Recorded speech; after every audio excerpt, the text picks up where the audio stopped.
I went to culinary school at the Art Institute of Indianapolis, and then while working there, I worked with some cool chefs and learned some cool things, and then went to Meridian Hills Country Club and a couple of the top 50 restaurants in the state, and now I'm here.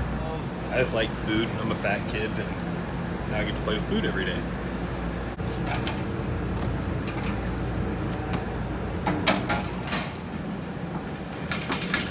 My banana bread and the cookies came from my great-grandmother, and then when I do make pies and stuff like that, I do apple pie and pumpkin pie, and it came from Barb, my grandma.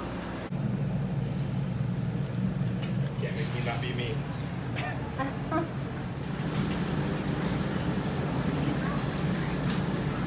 She was born and raised in Dublin, Ireland, and she cooks some really weird stuff, everybody said.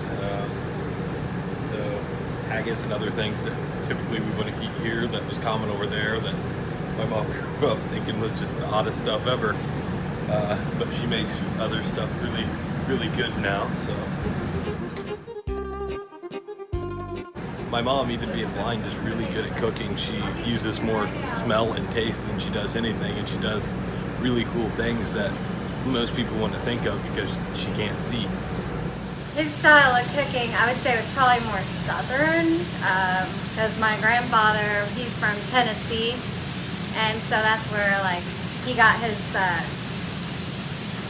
whole idea of cooking brown gravy for biscuits and gravy was off my grandpa. And of course they would cook everything in the bacon grease, so like your eggs would be fried in bacon grease and all that. Sorry, just teaching it, sorry.